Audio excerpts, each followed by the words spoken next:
Hello everyone, this is Pooky Codes and welcome back to part 9 of Python full course, and today we're going to be looking at classes in Python. So let's get started. So let's say for example that I have a dog. Then you know that this dog has something called attributes. And what are these attributes? Well, the dog has a name, the dog has an age, and the dog says has a color. So how do we do this? How we do this is that we have to first say class dog, and this will define a class, and the class will allow you to create dogs. So you say class dog colon, and then you have to do something called a constructor. And what a constructor is that when you're going to create a dog, it is going to invoke that specific function. And how you in Python, you use the underscore init underscore to say it's a constructor. So it is reserved only for constructors, and you can only use it to construct. So define init colon, and here you can say print created a dog. So what I can do is that I cannot create a dog by saying dog is equal to dog. And then if I run it, you'll see that it doesn't work yet because init takes 0 positional arguments but 1 was given. So what I was supposed to do is that I'm supposed to pass an object that is called self, and you'll see why this is useful later on. So you'll see that when you create a dog by just putting the class name with 2 parentheses, it's going to run the init function. If I put other functions such as bark, then if I say bark, you'll see that it's not going to be run. Instead, to run that function, what I need to do is that I have to invoke it. And I have to invoke it by saying dog dot, and then I say dog dot bark.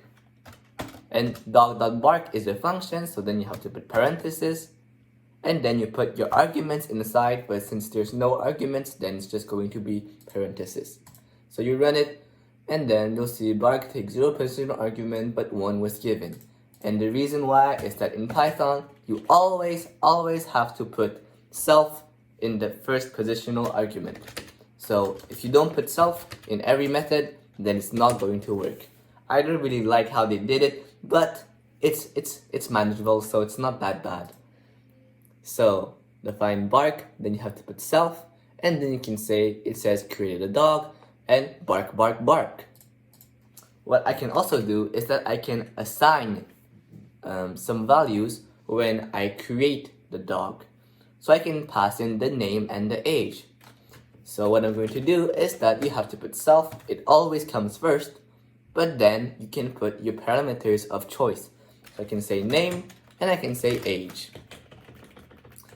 And how I'm going to invoke it is that I need to say dog is equal to dog with its name. So let's call it Fido, and let's say it is 13 years old.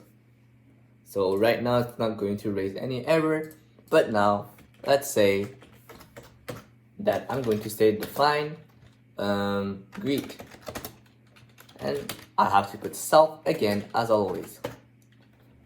And now I can say print its name. But how do I get its name?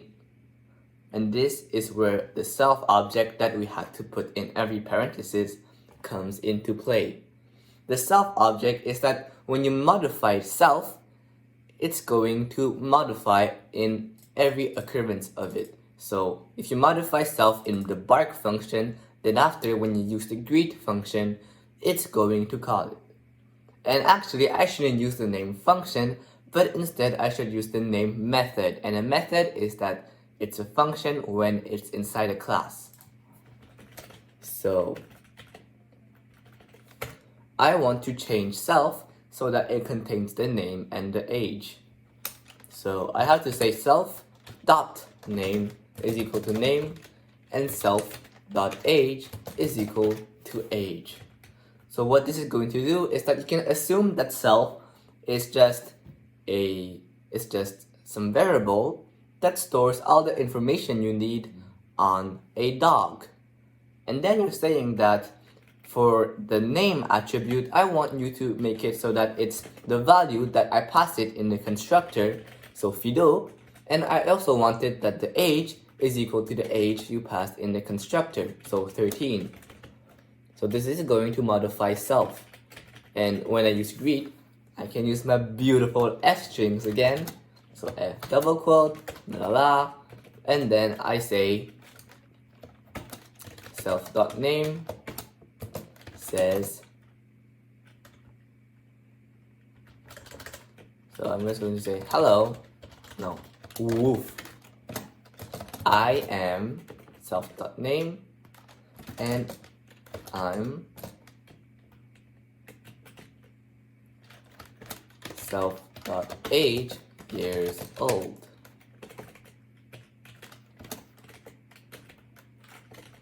And now we can say dog.greet. So let's run it.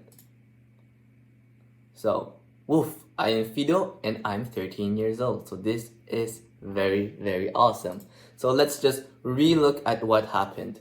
So I created a dog and the first positional argument was Fido and the second was 13. Of course, there is a hidden first one, which is the self object, and you cannot pass it in. Then I have name and age, and I modify the self object such that it has attributes. And it will have an attribute called name, for which its value is going to be the name I pass in the constructor, so the method that's going to create a dog.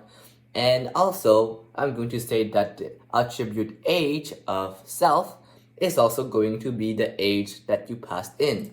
So 13 in this case. Then I'm saying dog.bark. So this is another function inside the class, so a method, and you'll see that it's going to print bark, bark, bark. There's also dog.greet, and this is where the interesting part is, because you see that we're using the self. So define greet, it takes as first positional argument self. It's always self, the first one, and then I use my beautiful F strings, woof I am, and I can put any expression inside, and I'm going to say I want to get the value of the attribute name of self, and I use the dot.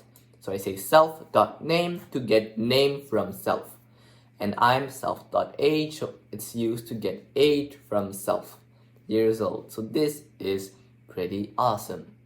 Notice how there's not really any particular order where you put your functions, but basically you just want to make sure that by convention init is always on top. So right after the class, you put the function init or the method init on the top.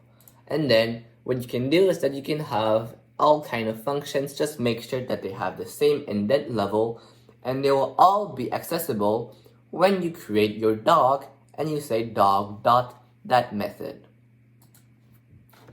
So we're just going to look at some other functions. So let's say I want to say define walk self, and then I'm going to say number of steps. So you see that I've never passed in arguments except from self, but now I'm going to show one where you pass in. So define walk self num steps, and then I'm going to say I'm tired from walking num steps. This is my F string, of course, so I put a F here, and then you'll see it's going to work. Let's make it a bit funner. So if num steps equals 0, then I say print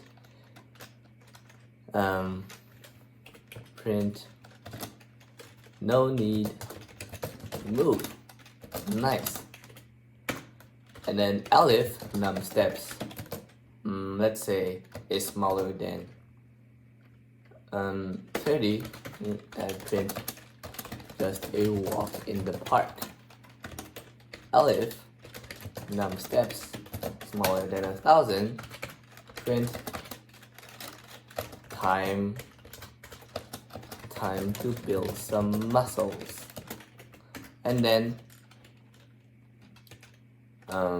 just going to say here I have to make sure that if num steps smaller than 0, then print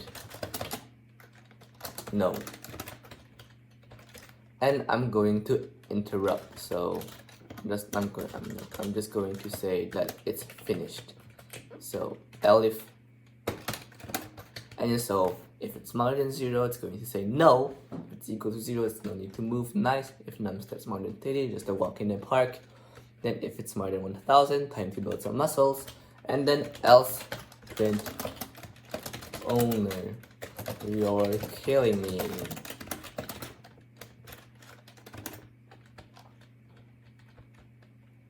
So let's say dog.walk 10, dog.walk 20, dog.walk -3, and dog.walk 10,000. So we'll find just a walk in the park. So this was for 10, and it does make sense because it's more than 30, but it's not, it's bigger than 0. Then the second one is Phew, I'm tired from walking, blah blah. And then you'll see that there's dog.walk 20, and then this is going to be also just a walk in the park. And when I put a negative input, for example, so -3, then you'll see it's going to say no right here. And notice how there's also the hue each time. This is just because it's here, so it's going to be executed each time.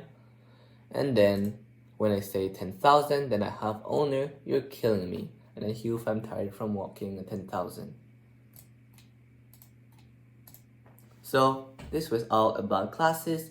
So basically you have to put class, you put your name of your class, then to create an instance of this class, you have to use something called init, and we will define, which is called the constructor. And this is what's going to be used to create a dog. And you can have the self object where you can add attributes to it, and then other functions inside the class or other methods can also access the self object, and it's going to be shared. So you can put as many functions as you want, so bark, greet, walk, and all that. But there are still some reserved functions such as init as well as other. And this one is going to be the string. Define __ string self, and this is a special function, and when you implement it, then it's just going to tell to Python whenever you want to convert this class to a string. So whenever you want to convert a dog, such as this one, to a string, then it's going to use this function. So what I'm going to do is I'm going to return my beautiful f string dog, and then I'm going to say self.name. I'm just going to say dog, then self.age, years old. And then if I print dog, you'll see that it's going to use the string representation. So dog Fido, 13 years old.